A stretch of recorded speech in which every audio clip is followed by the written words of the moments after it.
And we'll do this here. Put this out. I should not be able to see that, which I do not. Excellent. I love doing this, by the way. This whole radio thing, this was a really good idea. I'm glad I did that. All right. Now I just need to do so I can see how much time is left.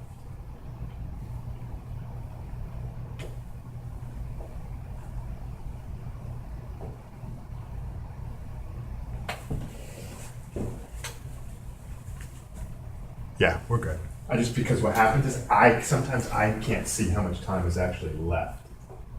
You know, so I don't have a feel myself for what's going on. Okay. That's gonna be hard. I'll just do my best. Okay. All right. You all set? I'm set. Okay.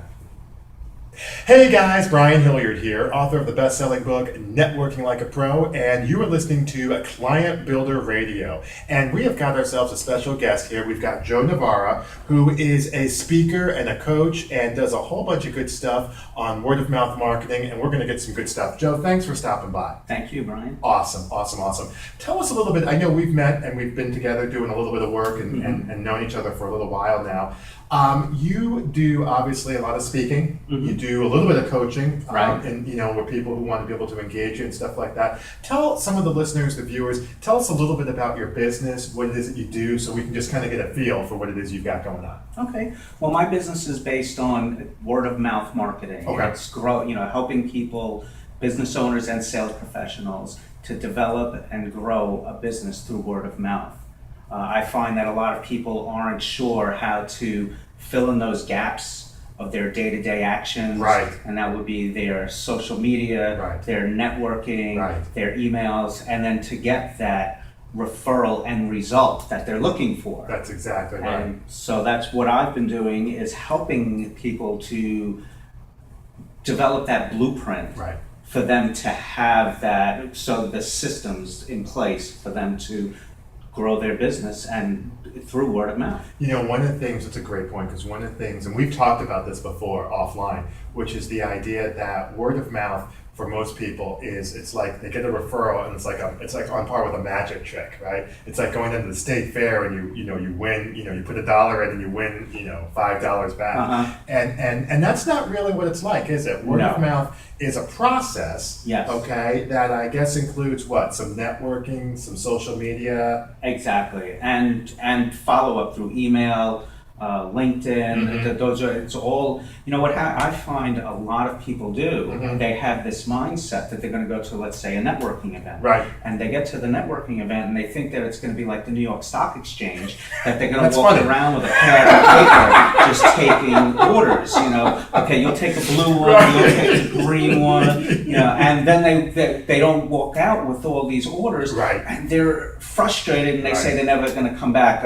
Word of mouth does not work. Right. And that's what I try to, if I can catch them before they make that mistake of not coming back, I can help them to learn that there's a system that it starts there, but that's not where it ends. One of the things is that I found when I speak personally is that people, I know we've talked about this, it's the idea of a relationship economy, right? And how it's not what you know, but who you know, okay? Right. And you talk about that. But the idea is that a lot of people in corporate America are still coming from this, former corporate America who are now entrepreneurs, they're coming from this place of transactionalism.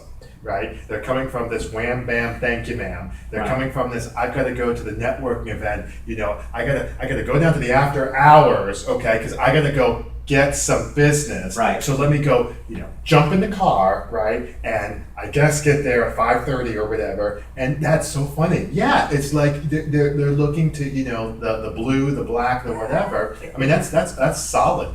And what you're teaching, and I know I talk a little bit about this, is the idea that in a relationship economy, word of mouth is king. Yes. And there's a process behind it. Correct. The idea, trying to expect to get referrals from going down to one event is like planting a flower and expecting it to be done by the end of the day. Right.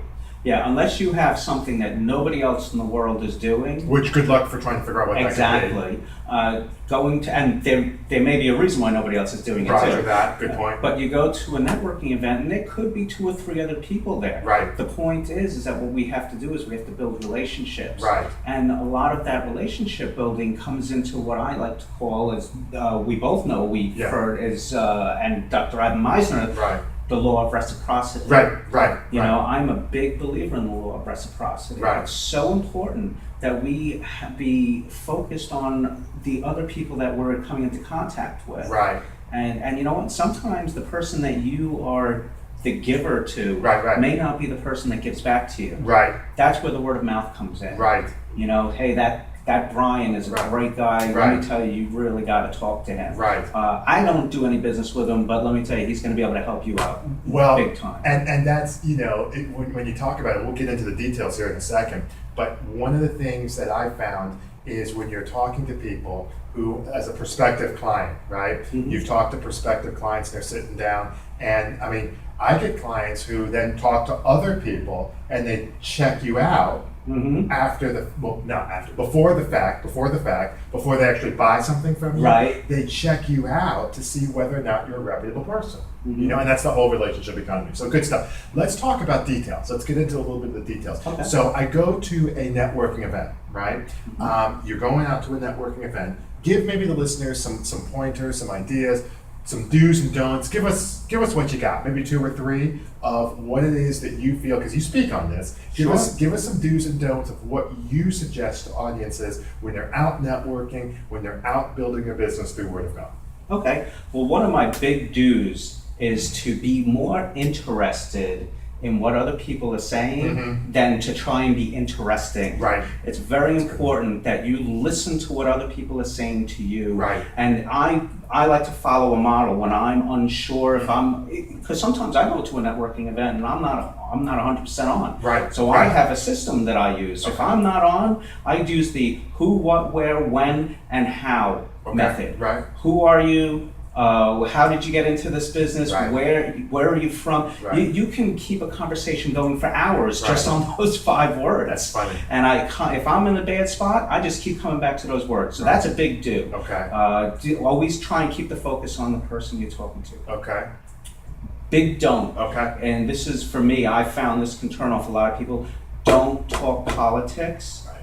And don't, even though you might think it's funny, don't ever let your conversation slip into sexual overtones. Right. Because you don't know what the other person you're talking to, what their beliefs are, Right. their thinking process is. Right. We all think that we're funny. Right. As a matter of fact, I know I'm funny.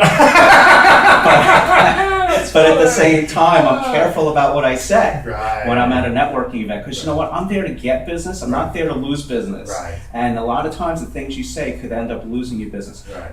That kind of stuff, we could be, like you and I, we're building a relationship, and there are a lot of people in the business community that I've built relationships with. Right. When we're offline, Right. then we could be a little looser, Right. but when we're at a networking event, Right. we're there to get business. Right. So I can't say that the people in the Netherlands are really, really smart because they did Podio, huh? That's an example of what not to say. Well, they are. Yeah. They did a great. The Podio job is great. It's a contact management system. We talk about that all the time, but I do make fun of that.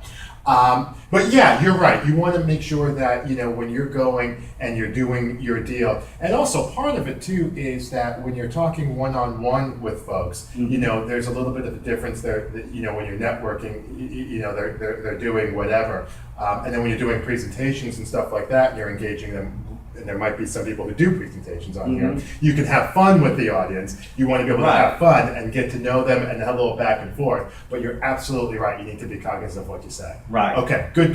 So those are some do's and don'ts. One of the biggest things that people talk about, you mentioned a little bit of follow-up. You alluded to that. Yes.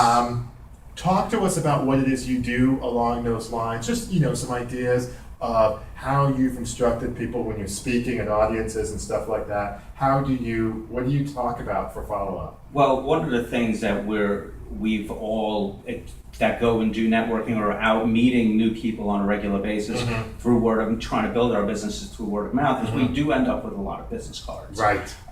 And so that's my first step. You know, with the business cards is the first thing you should do as quickly as possible is get it into your customer relationship management system. Do you have some thoughts on that?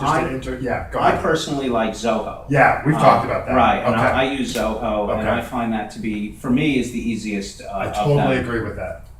And then you can just set up particular dates when you're gonna, points when you'll hit them again with an email. But so that's the first thing I do is I put that into my system, Okay. and then I follow up almost immediately. If it's in, I break it up into A, B, and C prospects. Okay. And the A prospects, although I'll send them an email saying it was nice to meet you tonight, I'll also send them a handwritten card. Okay, Especially gotcha. if it's an A prospect, somebody I feel really confident I can do business with. Right. I will follow it up with a handwritten card. Right. If it's a B or a C prospect, I'll just do the email. It was nice to meet you. Right. I hope to see you again soon. Right. B prospect, depending on how warm I feel that person Right, might be, right. I might invite them to coffee. Okay. Okay. But they will definitely, the B prospect will get more touches down the road than the C prospect. Right. C prospect, I might give a touch to once or twice a year. Right. Right. But they're somebody it's very unlikely that we're going to be doing business together, but you never know. They might have a career change, Right. or they may know somebody that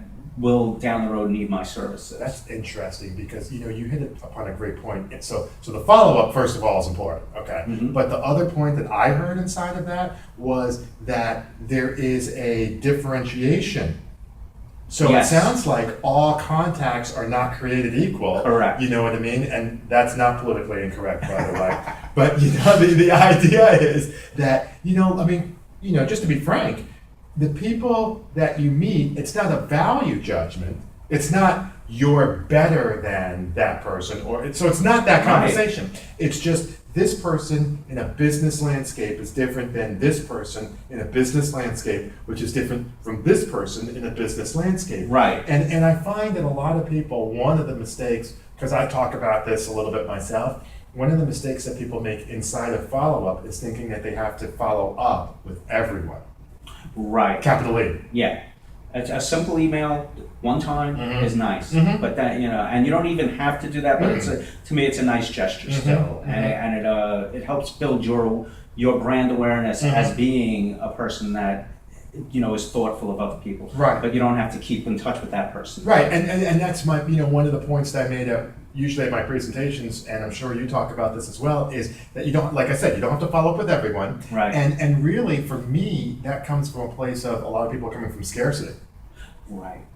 Right. Thinking that they have to reach out to everybody instead of focusing on the people that are more likely to get them business. That's exactly right. You're thinking that you have to touch everybody. That's exactly right. Which actually brings us to another point. Let's talk about places to network. Okay. Let's talk about target markets. And one of the things that I know you agree with me on is fishing where the fish are. Mm-hmm. Okay. So talk a little bit about how, as a person, business owner, salesperson, whatever, what are some, and we don't have to name names in terms of groups, so I'm not getting into that. Right. But like, what are some things that you think are good, a profile of a good group? To network. How do you, there's 50 events to go to. How do you figure out which 3 you're going to this week? Okay.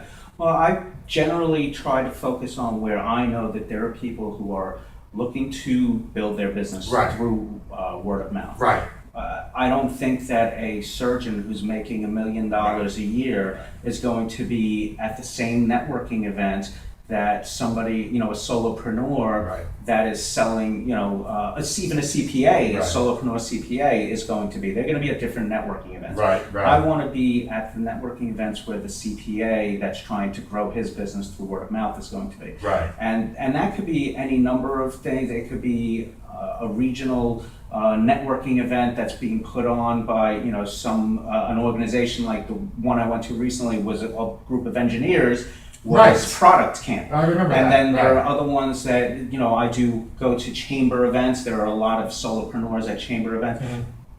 That's a great place for somebody that's an attorney or a CPA to try and grow their business. Mm-hmm. They're going to meet a lot of other business owners. Mm-hmm. If it's somebody who's looking for larger business, then I would say that you want to start focusing on maybe the trade associations that's involved in your industry. Right, I totally agree with that. Now, as far as networking, if you're in a franchise, I don't know if going to your trade, your franchise association meeting is the place where you're going to grow your business. You'll learn possibly how the other franchisees have been growing their business at one of those, but I wouldn't go there with the mindset that I'm going to get business there.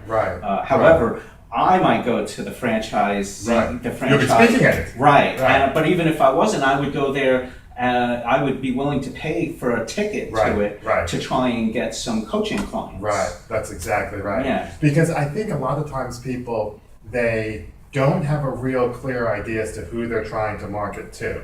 Right. I mean, that's right. Yeah. They just, I call it the general direction of business. They're just heading in the general direction of more business. And they don't even really know. If you were to sit them down today, right now, and said, all right, listen, tell me 2 or 3 areas that you definitely want to focus on. Like you've got, entrepreneurs, you work with salespeople on the coaching as well as you do some speaking. We'll talk about those in a second, but you do those things. So, there's some areas that, maybe you're not doing as much, not because, and this is the big misconception, it's not because you can't, it's because that's not the area that you're trying to focus in.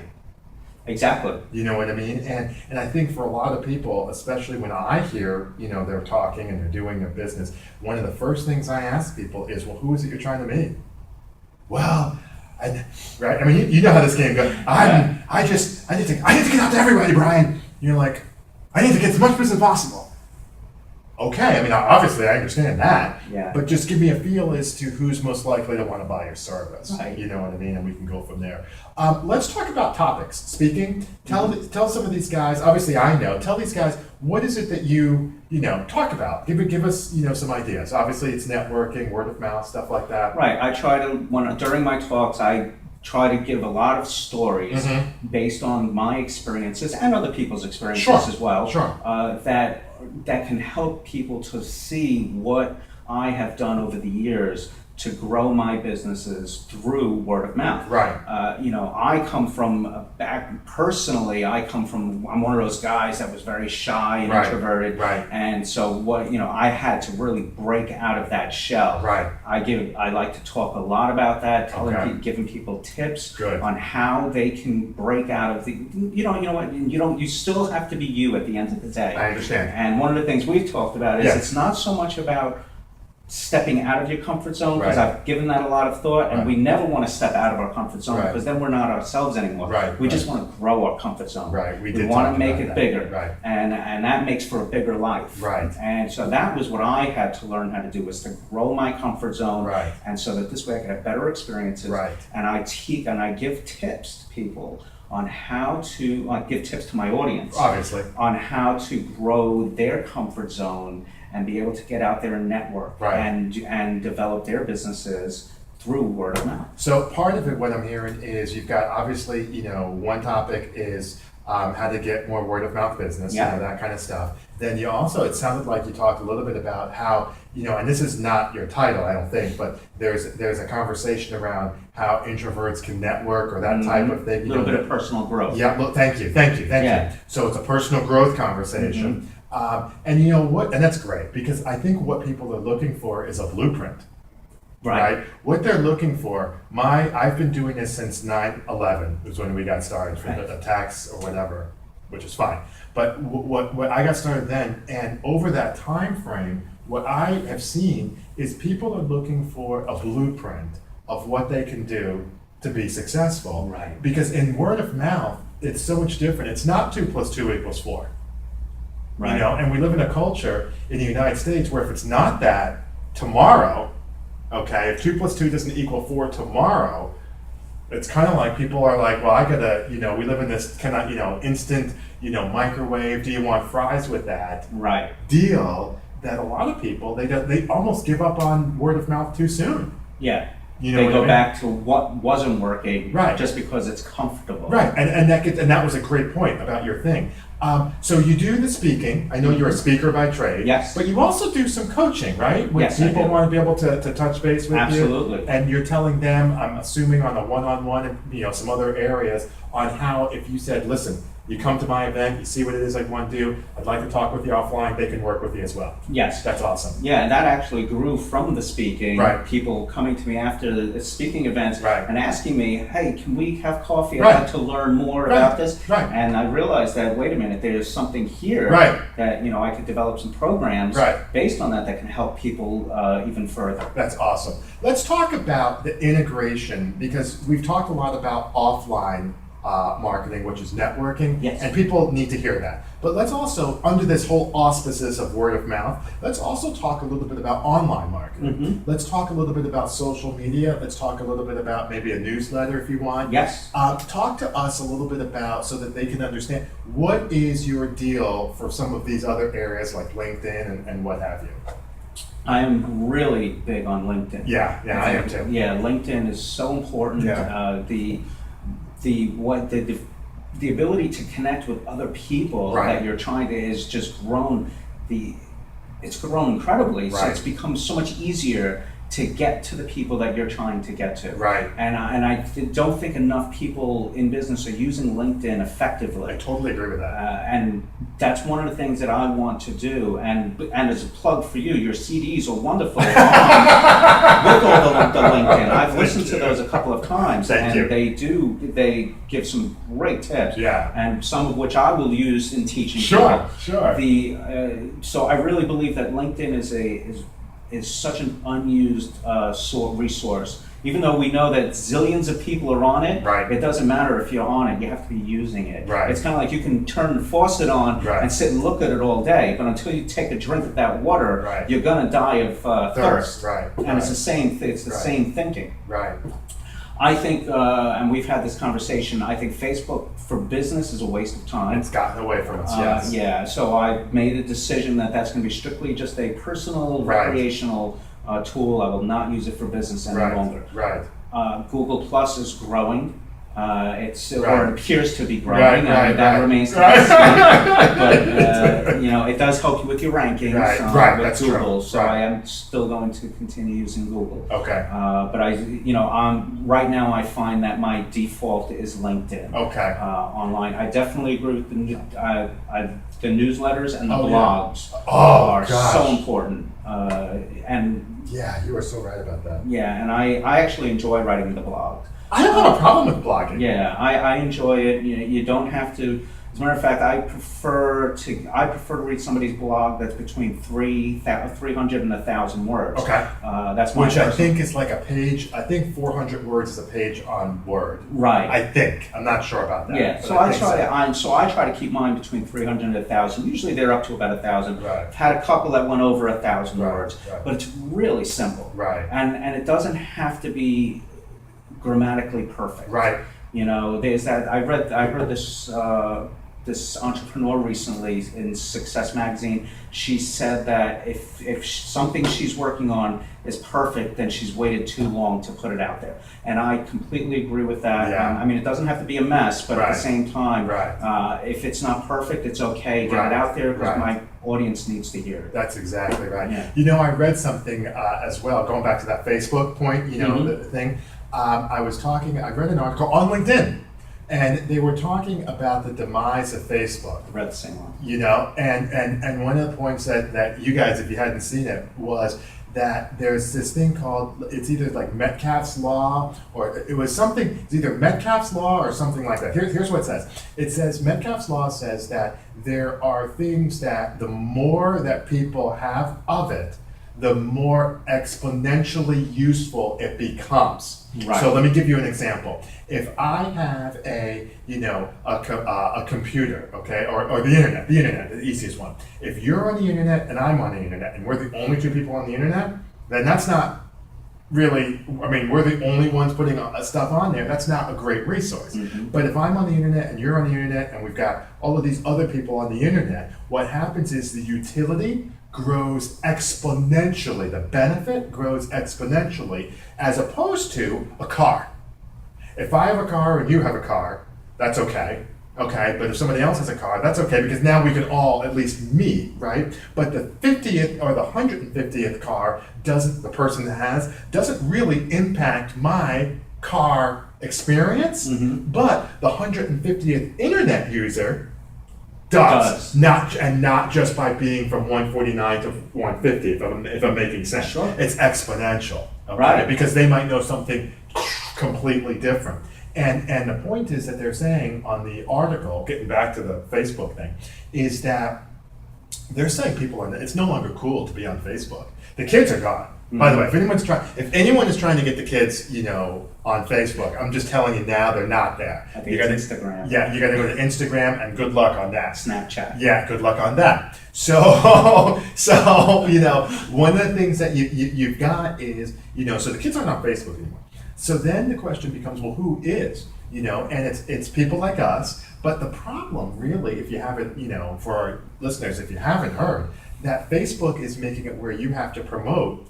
And I know you know this. Right. If you don't give 5, 10, 15, 25 bucks to Mark, okay, Zuckerberg, Yep. he's not interested in getting the word out. That's right. Okay, and it's like there's a real conversation around, well, I don't have a problem paying to get people on this platform, and I don't have a problem paying you something, I guess, to use the platform, but this nickel and diming that I feel like I'm having to go through every time, Every time I put a post on. I mean, and I know we're digressing, so we'll finish up here on this point. But the thing I always said, listen, guys, you would if Facebook told you had to pay $29 a month to do it, to get it out to your people, you would take that. That would be a different story. If Facebook told you that you had to pay, and that gets you 50%. If Facebook told you that you had to pay $59 a month and that gets you 75% of your posts to your people, you would consider that. If Facebook said we have to pay $235 a month on some type of enterprise version so that you and your rest of the people could do it, you would still be open to that. But it's this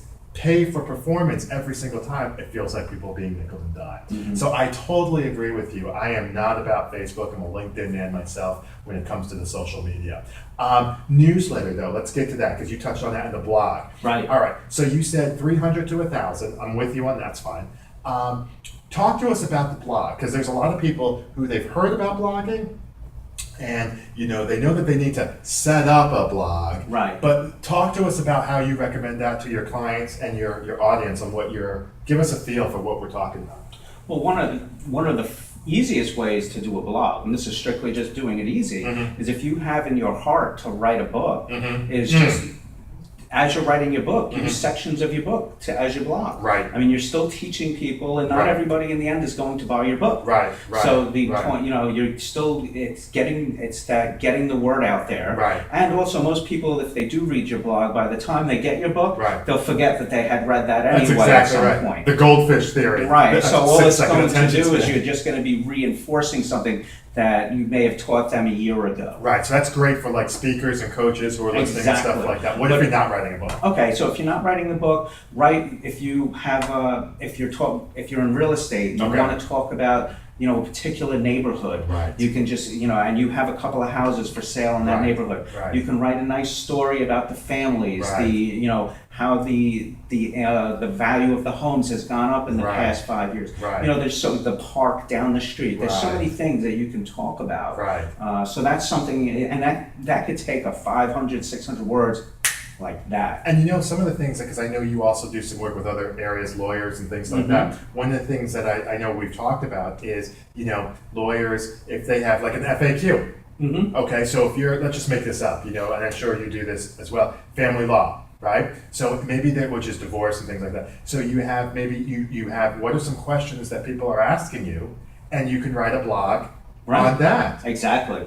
And another thing that you could also do is if you go to a seminar, because I did this with Alice Osborne, I went and I happened to hear Alice speak one day. Okay, good. And I ended up writing a really nice blog based on her on something that she did. I asked her permission first if I could publish it, and she gave me her blessing.